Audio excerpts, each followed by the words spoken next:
Bien, pues continuando con nuestro tema del estudio de la vida de Elías, un hombre común con un Dios extraordinario. Decíamos esto la semana pasada, quizás esta frase es la única frase o cita que voy a hacer de la sesión pasada para continuar con la sesión de hoy. Este autor, acerca del trabajo de Dios en nosotros, dice lo siguiente: por estar decidido a perfeccionar a sus santos, pone su precioso metal en su crisol, pero se sienta junto a él y lo observa. El amor es su termómetro y marca el grado exacto de calor. No hay ni una sola punzada innecesaria, y tan pronto como la escoria es quitada para que él pueda verse reflejado en el fuego, la prueba cesa. Esta cita hace alusión al proceso habitual de los que trabajan el oro. Es un proceso, en esa época por lo menos, se trabajaba fundiendo el material, el mineral, la piedra, y el oro destilaba por un canalito y se recogía en otro pozuelo, por así decirlo. Pero ese pozuelo, que era de oro líquido, mientras más puro era, más el orfebre, el que trabajaba el oro, se podía ver reflejado como si fuese un espejo en ese oro que se fundía, que se destilaba. Si habían impurezas, había que ponerlo, se veía, digamos, la impureza, no se veía clara la imagen, y había que someterlo de nuevo a más pruebas o a más fuego para que terminara de purificarse. Y eso es más o menos la analogía que hace este autor con el trabajo de Dios en nuestras vidas. La palabra nos dice en Romanos 8:29 que Dios está en un proceso de formar en nosotros la imagen de Cristo, con nuestras respectivas personalidades, pero nosotros deberíamos parecernos a Cristo en su manera de ver la vida, en su manera de responder ante la vida, en su manera de reaccionar, en los deseos que tenemos, en las cosas que buscamos. Y cuando esas cosas cuando lo que somos no se corresponde con lo que Cristo es, pues hay un trabajo de Dios que continúa, y eso continuará toda la vida. Bueno, Elías fue un hombre sometido a múltiples pruebas. Dios tenía propósito con él, y Dios tiene propósito con todos nosotros en las diferentes pruebas que nos coloca. Y vemos cómo a lo largo de esta historia vemos a un hombre que fue preparado por Dios para ir asumiendo el rol que Dios le dio en su historia. Precisamente hoy vamos a ver una porción de su historia que es quizás una de las más conocidas, que tiene que ver con una batalla, una lucha que él tiene con unos profetas de Baal. Pero yo he titulado la sesión ¿Quién como nuestro Dios? Porque en realidad la lucha no es de Elías, porque no es él quien la gana, es Dios que la gana. Y por lo tanto, creo que este título refleja mejor el espíritu de la lección, más que enfocarnos en Elías, en enfocarnos en el Dios que sostuvo a Elías en medio de esta situación. Yo lo he dividido en 3 para facilitar, porque es un texto largo y me he propuesto leer los textos completos para que conozcamos la historia completa. El encuentro de Elías con Acab, nuevamente con el rey Acab, ahí vamos a ver esos 19 versículos de Primera de Reyes 18. Luego Elías confronta al pueblo de Israel, tiene un encuentro con el pueblo de Israel. Y en último lugar, en tercer lugar, Jehová versus Baal, que es la batalla a la que estamos haciendo alusión.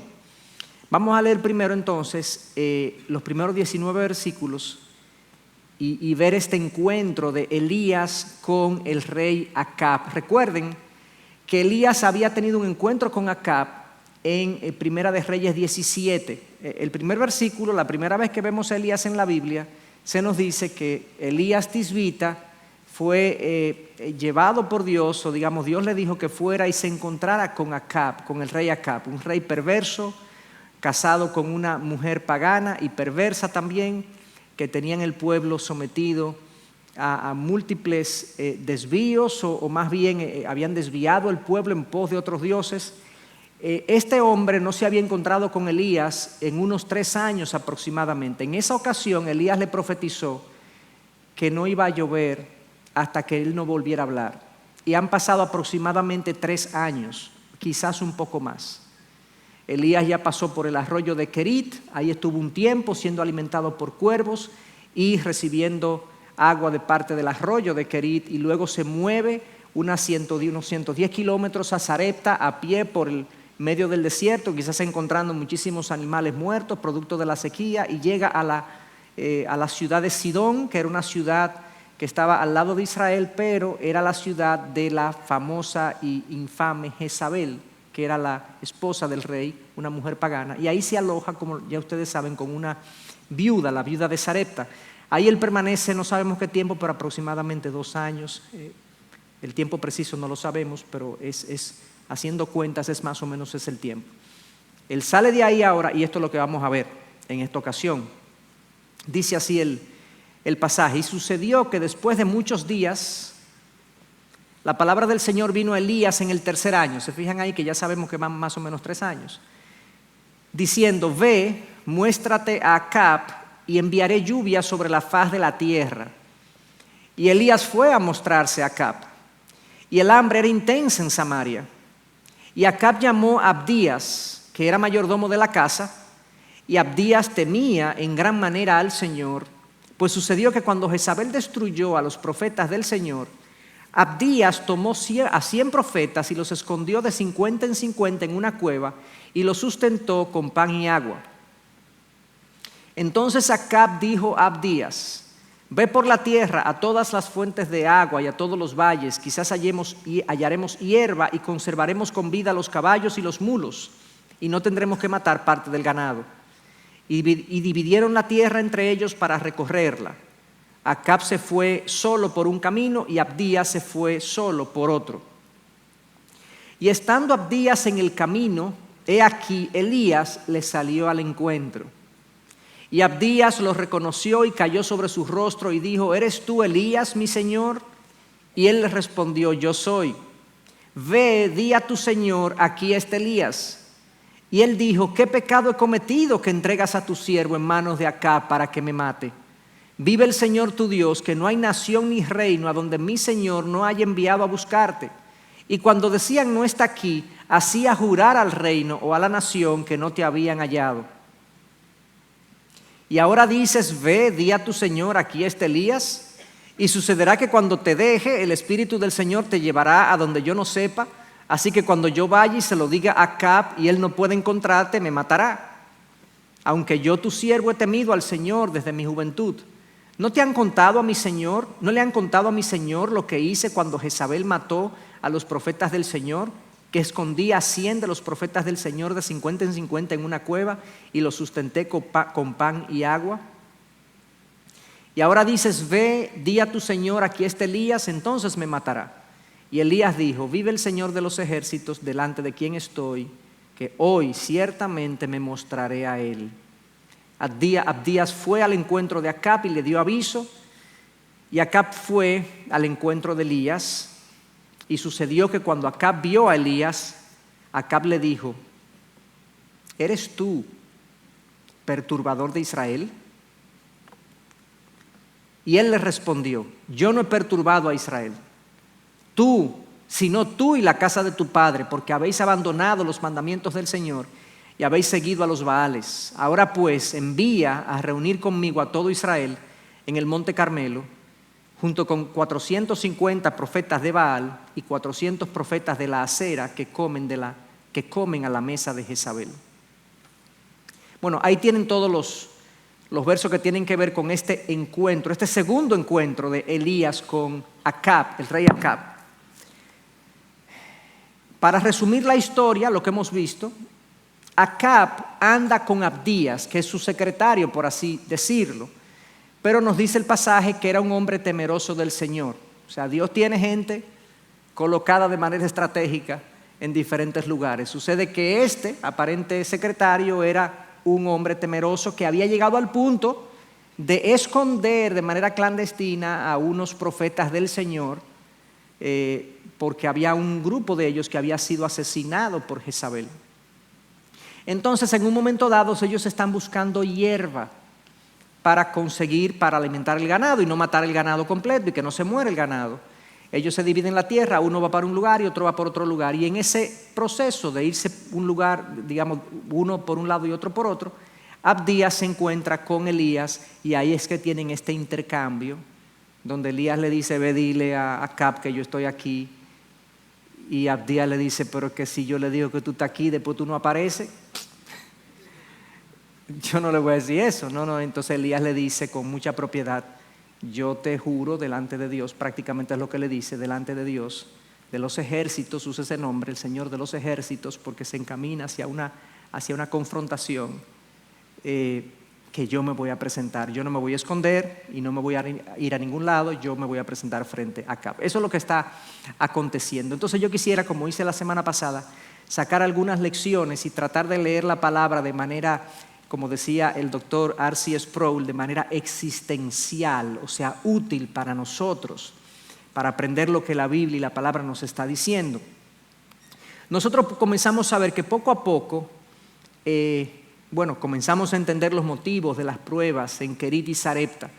Querit y Sarepta, en las ocasiones que hablamos de ellos, de esos lugares, eran lugares y pruebas difíciles de entender. No podíamos comprender con precisión por qué Dios somete a su profeta a cosas tan ridículas, humanamente hablando. Primero lo manda a un arroyo, a vivir de cuervos, de manera aislada, solo. Luego se lo manda donde una viuda, también solo, a vivir de manera miserable, por así decirlo, bajo el cuidado de esta viuda. Pero nosotros sabemos ahora, a la luz de lo que viene, que Dios estaba construyendo la fe y el carácter de Elías para prepararlo para este encuentro que eventualmente él va a tener. Quizás esta es la cúspide del ministerio profético de Elías. Esto que va a ocurrir en unos instantes cuando lo leamos es la cúspide del ministerio. Y ya Elías es un hombre con una fe profunda, con una fe fuerte, capaz de hablarle al rey con la propiedad que lo hizo y capaz de enfrentarse a los profetas de Baal con la propiedad que vamos a ver que él lo va a hacer. Entonces comenzamos a entender que Dios hace las cosas con un propósito. Dios tiene un sentido, Dios no es arbitrario en su accionar. Aunque yo no lo entienda en un momento dado, Él ve el fin desde el principio y Él entiende por qué una cosa es necesaria para poder eventualmente producir otra. Entonces eso es algo que comenzamos a ver en este pasaje. Esta osadía con la que Elías se presenta ante el rey, le dice, no, dile a él que yo lo voy a ver y yo no me voy a esconder y yo no me voy a ir a ningún lado, yo lo voy a ver. Esa osadía es producto de unas pruebas que construyeron y edificaron su fe. Presentarse ante Acab, como ya les dije, no era cosa sencilla. Ustedes vieron que Abdías le dice, a ti te han buscado hasta en los centros espiritistas, en buen dominicano. O sea, en todos los reinos de alrededor, en todas las naciones y ciudades y pueblos y aldeas de alrededor, el rey Acab ha preguntado por ti y le ha hecho jurar si es verdad que tú no estás ahí. O sea, como bajo amenaza, si es verdad que tú no estás ahí. O sea, Acab era un hombre muy buscado en todas esas tierras de alrededor y no había aparecido. Y algo que le decía a mi esposa hace un momentito, que si hay algo que yo aprecio hoy de la viuda de Sarepta es su discreción. Elías estuvo ahí aproximadamente 2 años escondido en la casa de la viuda de Sarepta y nadie supo que él estaba ahí. A pesar de que era una mujer que podía, diciendo que Elías estaba ahí entregándolo, conseguir para ella favores y cuidados. Elías les representaba poco ahí en un sentido, porque lo único que Elías estaba haciendo era multiplicando la harina y el aceite, pero quizás otros podían darle más. Y ella decidió callar y ser discreta y guardar al profeta. Aparentemente ella entendió que esto era importante y así lo hizo, pero la discreción quiero resaltar eso de la viuda de Sarepta, fue clave en la misión de Elías. Y yo quiero extender eso como una aplicación para nosotros. La discreción en nuestra vida, de no estar hablando de más, es importante. Es una de las virtudes del creyente sabio, de la persona sabia. De hecho, el Proverbios dice incluso que el sabio hasta habla poco. Y que a veces es mejor que dejarse callado para pasar por sabio. Y yo, a nivel personal, en la medida que voy alejándome de la juventud, estoy hablando menos. Sí, porque no es que me estoy poniendo viejo, pero fue algo importante. Dios tiene pendiente a su siervo.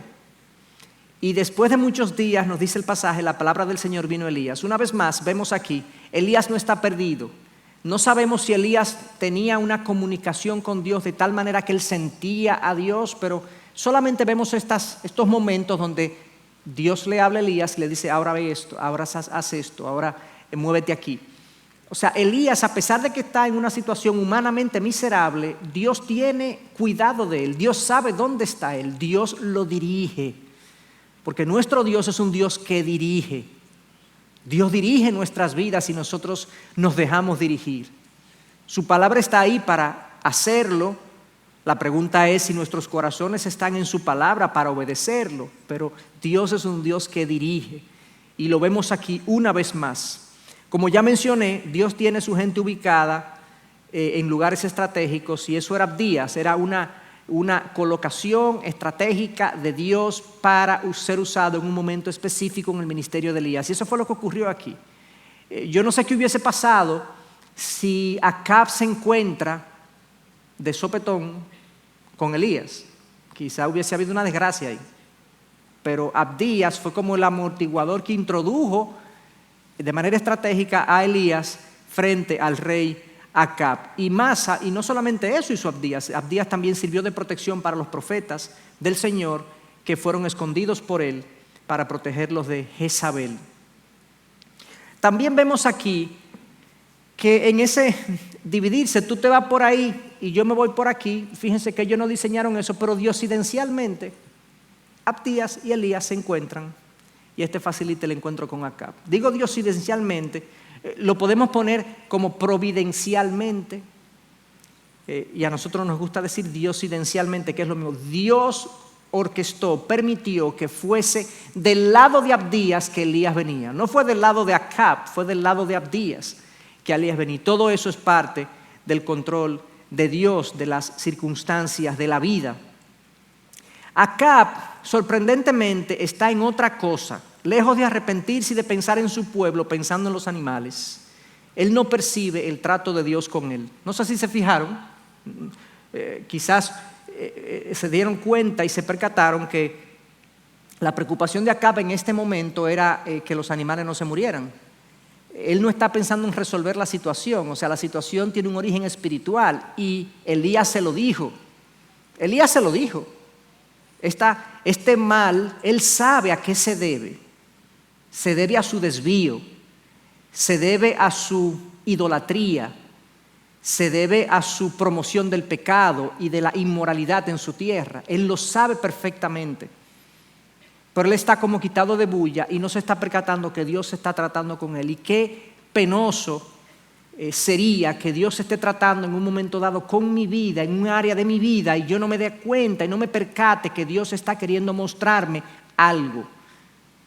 Yo creo que una buena oración es que Dios nos abra los ojos y nos haga sensibles a su voz. Cuando Dios está tratando conmigo, cuando Dios está queriendo mostrarme algo en mi vida, en dónde debo yo rectificar mis caminos o qué cosa buena puedo hacer que no estoy haciendo.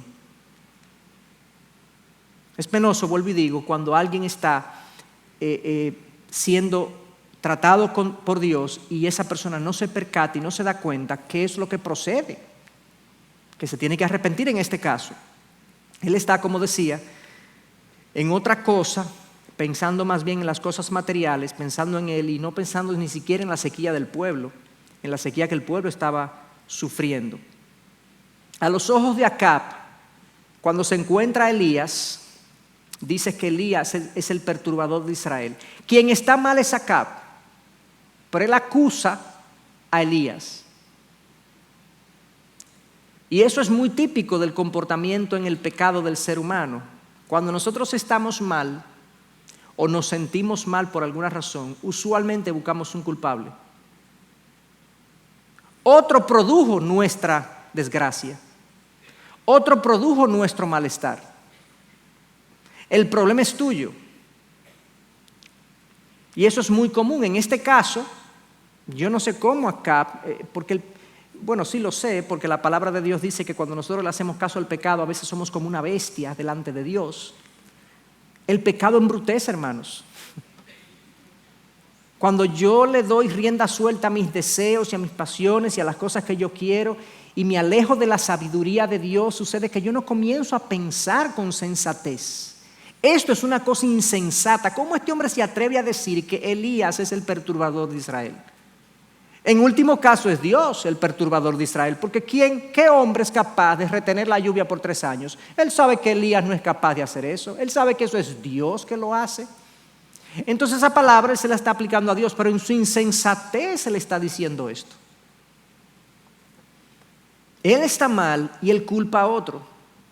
Y eso es muy común. Cuando nuestros caminos están mal, nosotros culpamos a otros de las cosas que estamos padeciendo o sufriendo, en lugar de hacer una introspección y pedirle al Señor que nos dé humildad para reconocer nuestros fallos, nuestros errores, nuestros pecados. No, el perturbador es el otro. Increíblemente, bueno, como ya dije, es tan común que el pecador se atribuye el crédito de lo bueno que le pasa y se sacuda de lo malo. O sea, si me pasa algo bueno, yo soy un león. Si me pasa algo malo, fue otro que lo produjo. Pero Elías confronta a Acab con la verdad. Tú y tu casa, tú y la casa de tu padre han abandonado los mandamientos del Señor y se han vuelto a la adoración de Baales. Elías no se intimida, Elías no se atemoriza, que es lo mismo, es un sinónimo, sino que le dice, no, el problema es que tú has abandonado los mandamientos del Señor. Eso es el pecado. El pecado es caminar por un camino que es ofensivo, contrario a los mandamientos del Señor. Y se ha dado a la adoración de Baales. Yo creo que Elías le está haciendo un gran bien a Acab. Yo creo que Elías está amando a Acab. Lo está amando a la manera de Dios. Le está diciendo dónde está su error para que pueda rectificar y se pueda arrepentir y pueda encontrar misericordia. Pero Acab no escucha. A pesar de su maldad y de su desprecio hacia Elías, sorprende que lejos de matarlo, obedece sus órdenes. Porque ¿qué es lo que Elías le dice? No. Yo no soy el que está perturbando a Israel, eres tú y tu padre que lo han hecho, se han alejado de los mandamientos del Señor y se han dedicado a adorar Baales. Convoca entonces a una reunión con el pueblo en el Monte Carmelo y a los profetas de Baal también convócalo. Y es como si Acab dijera, sí Señor. O sea, Elías con una autoridad que yo diría conferida por lo divino, por Dios, Acab, en lugar de matar a Elías en ese instante por el desafío que acaba, primero se encuentra con Elías, el hombre más buscado de todo el reino, que según él es el que está perturbando y produciendo este mal en Israel, y ahora le dice que él es el culpable realmente. O sea, este rey estaba enfogonado posiblemente, pero no lo mata. Y ahí yo quiero señalar, hermanos, Dios está en control.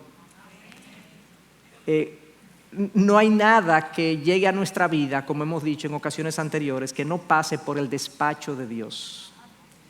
Entonces, Acab no podía hacerle daño a Elías si Dios no lo autorizaba. Y no estaba en ese momento en el plan de Dios que Elías fuera dañado por Acab. Y Elías se mueve con valentía, osadía, intrepidez y le dice a Acab lo que tiene que decirle y le dice lo que tiene que hacer. Y Acab no desafía ni amenaza ni siquiera a Elías. Ni siquiera lo amenaza. Ni siquiera le dice, tú verás lo que te va a pasar a ti. Más adelante él es amenazado por Jezabel, pero en este caso, en esta ocasión, Acab no es amenazado Elías no es amenazado por Acab. Y vemos entonces en este encuentro, vemos a Dios en control. Vemos a Dios orquestando que Abdías se encuentre con Elías. Vemos a Dios controlando a Acab para que no le haga daño a Elías. Vemos a Dios infundiendo valentía en Elías para que haga lo que tiene que hacer y de que diga la verdad a este rey perverso. Dios está involucrado activamente en nuestras vidas, definitivamente. El segundo acto, entonces, de este capítulo es cuando Elías confronta al pueblo. Ahí quedaron en que Acab iba a convocar al pueblo. Y esto es lo que leemos aquí en Primera de Reyes 18, a partir del 20. Acab envió, como dijo Elías, mensaje a todos los hijos de Israel y reunió a los profetas en el monte Carmelo. Elías se acercó a todo el pueblo y dijo: ¿hasta cuándo vacilaréis entre dos opiniones? Si el Señor es Dios, seguidle, y si Baal, seguidle a él. Pero el pueblo no les respondió ni una palabra. Entonces Elías dijo al pueblo: solo yo he quedado como profeta del Señor, pero los profetas de Baal son 450 hombres. Que nos den pues 2 novillos, que escojan un novillo para ellos y lo despedacen y lo coloquen sobre la leña, pero que no le pongan fuego debajo. Y yo prepararé el otro novillo y lo colocaré sobre la leña y no le pondré fuego debajo, no le pondré fuego. Entonces invocad el nombre de vuestro Dios y yo invocaré el nombre del Señor. Y el Dios que responda por fuego, ese es Dios. Y todo el pueblo respondió y dijo: la idea es buena. Qué sencilla esta prueba. Es algo, miren, sencillo. Miren, vamos a resolver este asunto. Vamos a resolver este asunto porque no podemos seguir en este tirijala. Yo quería, como para suplir la curiosidad de algunos, extraer esta foto. Esta foto es una estatua del profeta Elías que está en la cúspide del monte Carmelo en Israel. Esa estatua, ese monumento a Elías. El monte Carmelo en realidad es una cordillera, no es un monte como el Everest o el Pico Duarte.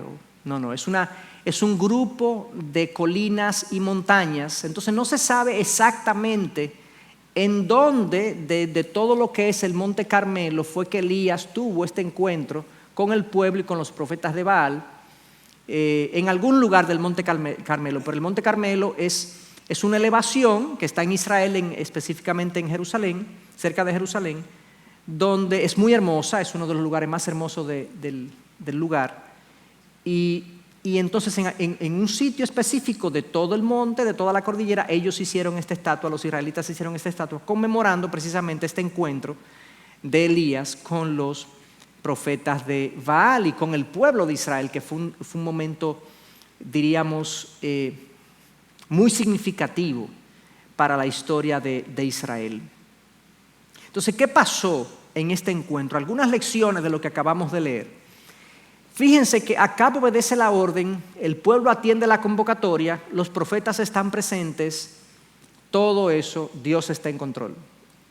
O sea, aquí nadie se queja, nadie protesta, nadie dice: ¿cómo? ¿Por qué Elías tiene que decir que es lo que vamos a hacer? No, nadie dice nada, ni el rey, ni los profetas, ni el pueblo, todo el mundo mansito a la convocatoria, yo diría, de Dios, no de Elías, de Dios. Cuando Dios está detrás de algo, ¿cómo fluyen las cosas, verdad?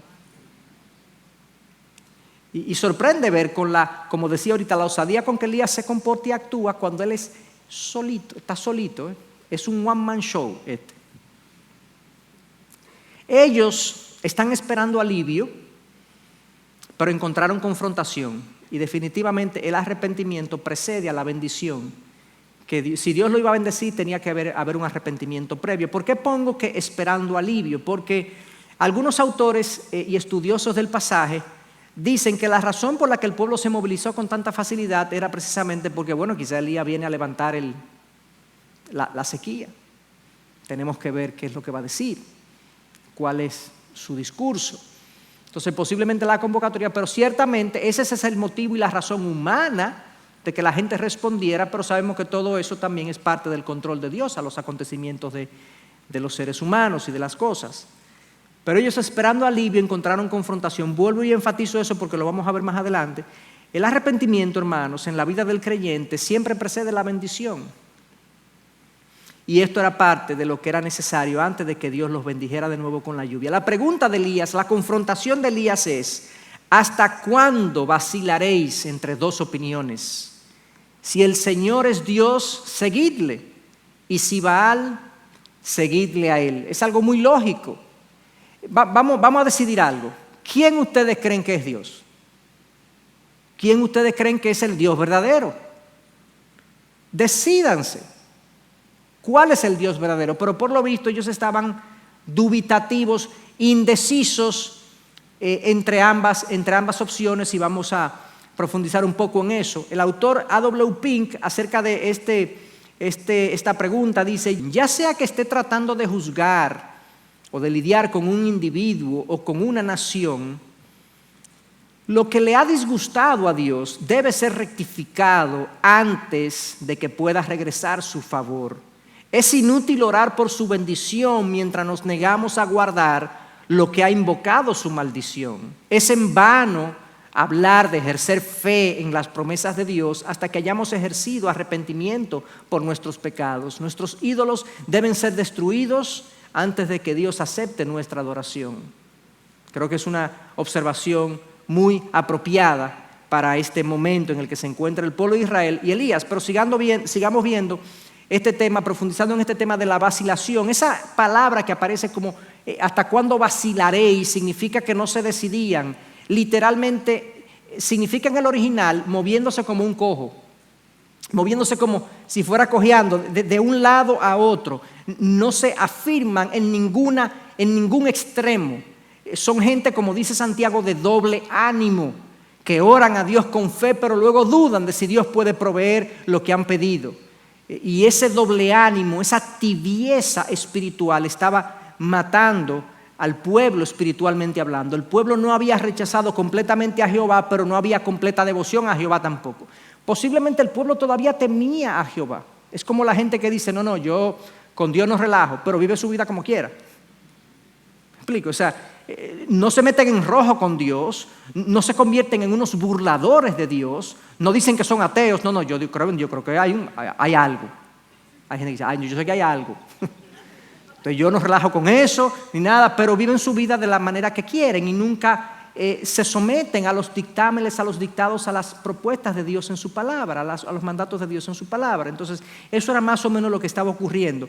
Quizás su duda venía porque había un temor a represalias de parte de Jezabel o Acab, o a descorazonar a su rey. No querían estar en malas con el rey, con su esposa, no querían tampoco descorazonarlos. Entonces ellos querían estar bien con Dios y con el diablo al mismo tiempo.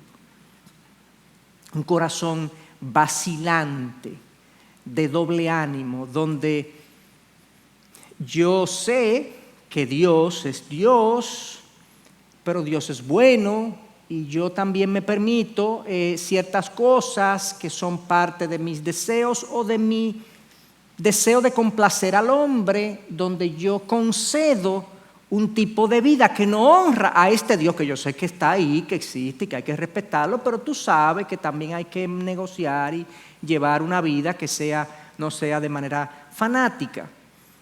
Era más o menos eso lo que estaba ocurriendo en la vida de este pueblo. Querían servir a dos señores, no habían tomado la decisión de Josué: yo y mi casa serviremos a Jehová. Eso fue un momento muy crítico en la historia de Israel, donde Josué, el líder, luego de Moisés, el líder, hay una vacilación en el pueblo entre Dios, Jehová y los dioses paganos, y él dice: no, yo no sé lo que ustedes van a hacer, yo no sé a quién ustedes van a servir, pero yo y mi casa serviremos al Señor. Hermanos, tiene que llegar un momento en nuestra vida donde nosotros digamos: si Dios es Dios, Dios es digno de nuestra entera devoción, en todas las áreas de la vida. En todas las áreas de la vida. ¿Hasta cuándo, le dice Elías, van a estar ustedes vacilando entre dos decisiones, entre dos opciones? Si Jehová es Dios, pues sírvanle a Él, y si Baal es, pues sírvanle a Él, seguidle a Él. Pero la misma pregunta es útil para nosotros y válida para nosotros. Si nosotros sabemos que Dios es Dios, que el Señor Jehová es Dios, ¿por qué hay vacilación en nuestra vida? ¿Por qué nuestro matrimonio no refleja esa devoción a Dios? ¿Por qué mis finanzas no reflejan esa devoción a Dios? ¿Por qué mi amor por los necesitados no refleja esa devoción a Dios? ¿Qué es lo que pasa? ¿Por qué la duda? ¿Por qué la vacilación? Porque quizás este camino es más fácil, El camino no de Dios, sino el otro camino es más fácil, más sencillo, va más acorde con lo que la gente piensa, es más popular. Pero todas esas cosas lo que nos hacen a nosotros es gente vacilante. Vacilando entre una lealtad versus otra lealtad. Si Dios es Dios, comprometámonos con Él completamente, en todos los sentidos. Y cuando no estemos comprometidos completamente, digamos, perdóname, Señor, perdóname. Ayúdame a caminar de manera decidida en este aspecto de mi vida, de una manera que tú te complazcas. Tiene que llegar un momento así en nuestra vida, donde nosotros digamos, yo y mi casa serviremos al Señor. Y vuelvo y digo, de lo contrario, estaremos vacilantes. Porque hay un principio, una inclinación interna en nuestros corazones que nos impulsa en una dirección contraria a la que Dios quiere. Es el pecado en nosotros. Y no hay una estatua frente a la cual nos arrodillamos, pero hay valores y hay ideas y hay cosas que nosotros, ante las cuales nos arrodillamos hoy en día. Esa es la respuesta lógica, decía, bueno, es un razonamiento a partir de lo que le dice él al pueblo. La respuesta lógica de alguien que entiende que Dios es la rendición completa. Pero qué común es la atracción a otros dioses, esa es la realidad. La gente vive dividida. La gente vive dividida. Nosotros vivimos divididos. Decimos Dios sí, hasta que ese Dios sí nos cuesta. Cuando nos cuesta el Dios sí, decimos bueno, tengo que pensarlo. Déjame ver. Al final, mi credo, lo que yo digo que creo, y mis sacrificios no sustituyen mi amor y mi devoción a Dios. Esa es la realidad. Yo puedo decir que creo una cosa y puedo mis sacrificios son venir a la iglesia y leer la Biblia, pero si al final las decisiones en mi vida, las fáciles y las difíciles, no se someten al señorío de Cristo y de su palabra en mi vida, yo realmente estoy vacilando. Estoy vacilando entre dos lealtades. Y la pregunta entonces de Elías es, ¿hasta cuándo? ¿Hasta cuándo vamos a seguir vacilando entre dos lealtades? Si eso está mal, yo no lo voy a ver. Si eso está mal, yo no lo voy a hacer. Si esto es lo correcto, esto es lo que yo voy a perseguir. Una decisión no vacilante en las cosas que van a determinar nuestra vida. ¿Por qué? Porque somos leales al Dios del cielo, que es el Dios que entendemos nosotros. ¿Verdad? Esta cita creo que ilustra o explica bien lo que trato de decir. Si el Cristo de la Escritura es el verdadero Salvador, entonces ríndete a Él. Si el Cristo de la cristiandad moderna entonces síguelo. Uno que exige negarse a sí mismo y otro que permite la gratificación de uno mismo, ambos no pueden estar en lo cierto. Uno requiere la mortificación intransigente del pecado y otro que te obliga a jugar con él. No puede ser ambos el Cristo de Dios. Esa es la realidad. Ese es el segundo acto de este encuentro. El primer acto es cuando Acab se encuentra con Elías y vemos a Dios en absoluto control de estas cosas. Luego vemos a Elías confrontando al pueblo con su idolatría y su falta de lealtad al Señor y los llama a arrepentirse y a decidirse, más bien, a decidirse. Y ahora viene la confrontación, que es la parte cumbre, o la cumbre de este pasaje y de toda la historia, yo diría, de Elías, que es cuando Jehová se encuentra y se confronta con Baal. Dice el texto, y Elías dijo a los profetas de Baal, escoged un novillo para vosotros y preparadlo primero, pues sois los más, e invocad el nombre de vuestro Dios, pero no le pongáis fuego. Entonces tomaron el novillo que les dieron y lo prepararon, e invocaron el nombre de Baal desde la mañana hasta el mediodía, diciendo, oh Baal, respóndenos. Pero no hubo voz ni nadie respondió. Y danzaban alrededor del altar que habían hecho. Y sucedió que ya al mediodía Elías se burlaba de ellos y decía, clamad en voz alta, pues es un Dios. Tal vez esté meditando, o se habrá desviado, o estará de viaje. Quizá esté dormido y habrá que despertarlo. Y gritaban a grandes voces y se sajaban, según sus costumbres, con espadas y lanzas, hasta que la sangre chorreaba sobre ellos. Y sucedió que pasado el mediodía se pusieron a gritar frenéticamente hasta la hora de ofrecerse el sacrificio de la tarde, eso es las 3 de la tarde, pero no hubo voz, ni nadie respondió, ni nadie hizo caso. Entonces Elías dijo a todo el pueblo: acercaos a mí. Y todo el pueblo se acercó a él. Y reparó el altar del Señor que había sido derribado. Elías tomó 12 piedras conforme al número de las tribus de los hijos de Jacob, a quien había venido la palabra del Señor diciendo: Israel será tu nombre. Y con las piedras edificó un altar en el nombre del Señor, e hizo una zanja alrededor del altar, suficientemente grande para contener 2 medidas de semilla. Dispuso después la leña, cortó el novillo en pedazos y lo colocó sobre la leña. Y dijo: llenad 4 cántaros de agua y derramadla sobre el holocausto y sobre la leña. Después dijo: hacedlo por segunda vez, y lo hicieron por segunda vez. Y añadió: hacedlo por tercera vez, y lo hicieron por tercera vez. El agua corría alrededor del altar y también llenó la zanja de agua. Y sucedió que a la hora de ofrecerse el sacrificio de la tarde, el profeta Elías se acercó y dijo: oh Señor, Dios de Abraham, de Isaac y de Israel, que se sepa hoy que tú eres Dios en Israel, que yo soy tu siervo y que he hecho todas estas cosas por palabra tuya. Respóndeme, oh Señor, respóndeme, para que este pueblo sepa que tú, oh Señor, eres Dios y que has hecho volver sus corazones.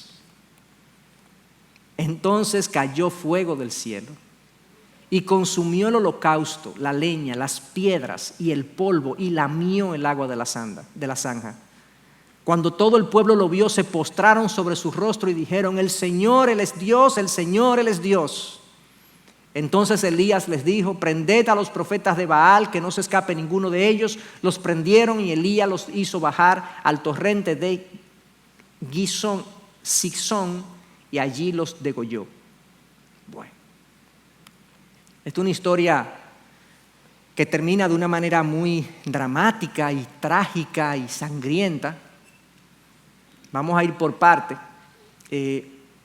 Ustedes vieron lo que ocurrió cuando esta gente se comenzó a proclamar o a buscar la atención de sus dioses. Y quería hacer una aclaración antes de explicar el texto, porque llama la atención el uso de tanta agua cuando se supone que había tanta sequía. Lo que se entiende que ocurrió aquí es que esa zona del Monte Carmelo está cerca del mar.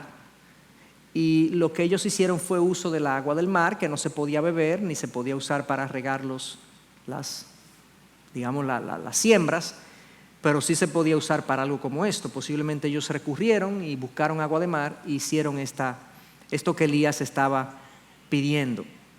Bueno, pues Elías está aquí, el pueblo ha sido convocado, los profetas de Baal han sido convocados, Acab está atento, y me gustó esta frase que dice: ningún tigre miró nunca a su presa con más fiereza. Yo me imagino que cuando Elías estaba ahí solito, pues Acab estaba loco por volarle la cabeza. Los profetas de Baal ni decir, o sea, esa gente tuvo que agarrarla prácticamente. O sea, Dios, yo creo que contuvo a esa gente de manera sobrenatural. Y el pueblo, posiblemente había muchos también resentidos porque supuestamente Elías era el culpable de la situación que ellos estaban viviendo, cuando sabemos que no es la realidad. Elías diseñó una prueba que al mismo tiempo era un sacrificio, pues sin derramamiento de sangre no hay remisión de pecados. Leímos toda la historia y el pueblo termina arrepintiéndose. Ustedes lo vieron, ¿verdad? Bueno, ese arrepentimiento no hubiese sido aceptado por Dios adecuadamente si no hubiese habido antes un sacrificio conforme a la ley lo establecía. O sea que Elías prepara esto casi anticipando ya, y de hecho la oración que él hace antes de que baje fuego del cielo es: hazle saber a este pueblo que tú has hecho volver sus corazones a ti. Es Dios que hace la obra en el corazón, y entonces Elías prepara una prueba y al mismo tiempo es un sacrificio. Hebreos 9:22 es quien hace referencia a esta idea teológica: sin derramamiento de sangre no hay remisión de pecados. Eso Dios lo había dicho desde el Génesis.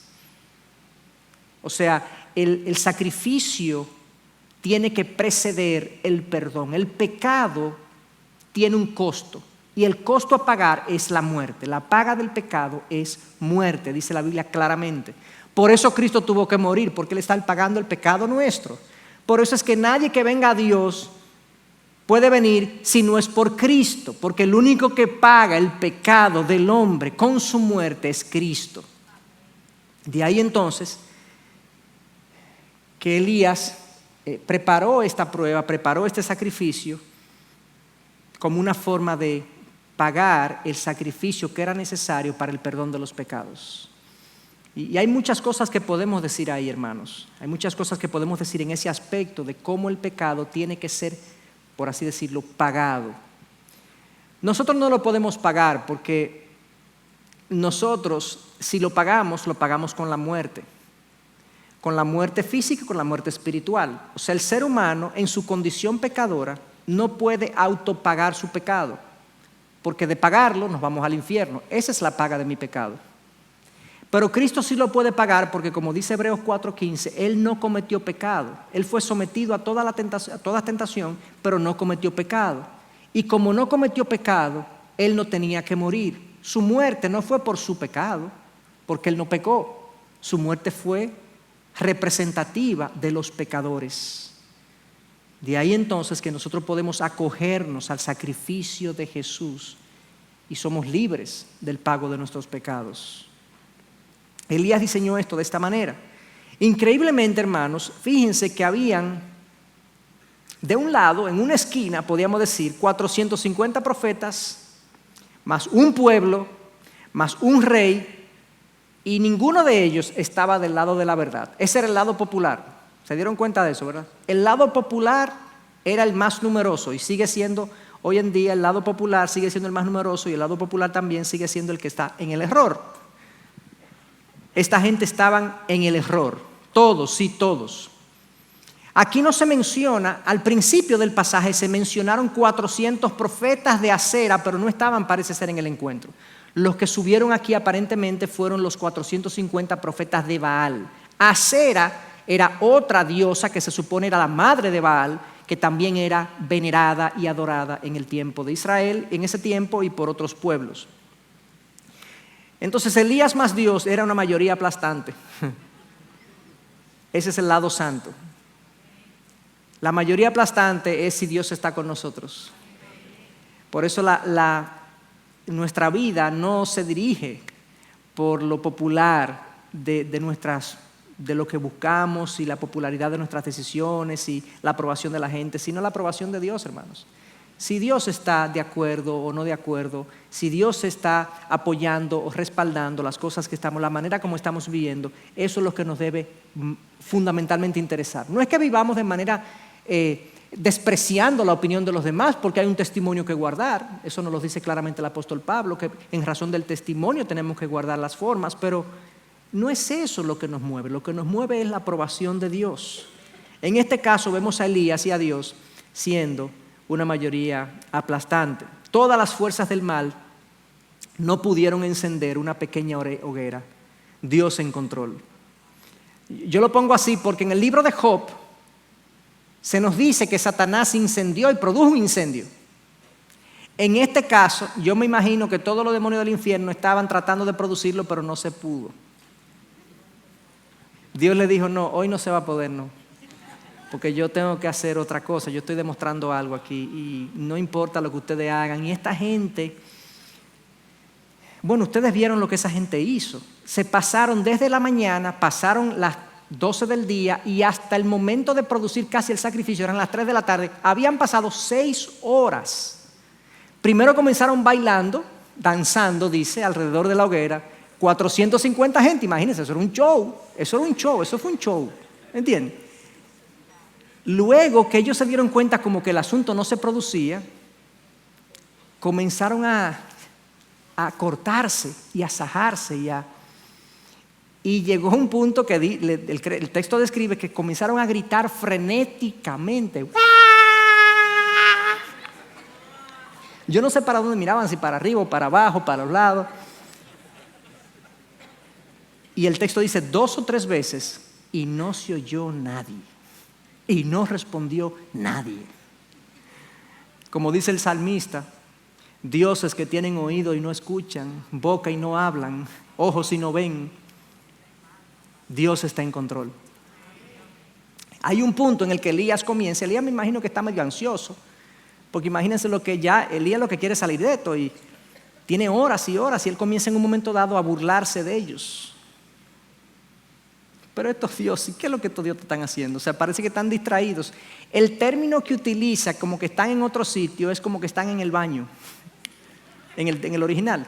Parece que están en el baño y no están escuchando lo que ustedes están haciendo. Y se burla de ellos. Es un sarcasmo santo, yo diría.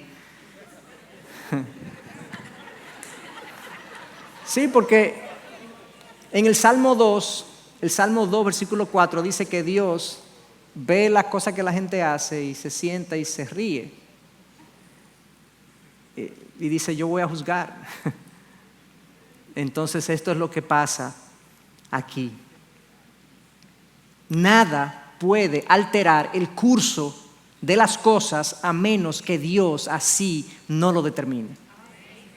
450 hombres que esto es una especulación mía, pero yo estoy casi seguro que habían hecho cosas fruto de su ocultismo y de su religión oscura y negra.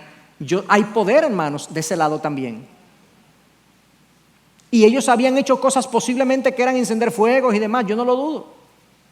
Hoy los magos de Moisés, cuando se enfrentó con el faraón, no reprodujeron cosas también. Sí, hay poder de ese lado, cuando Dios lo permite.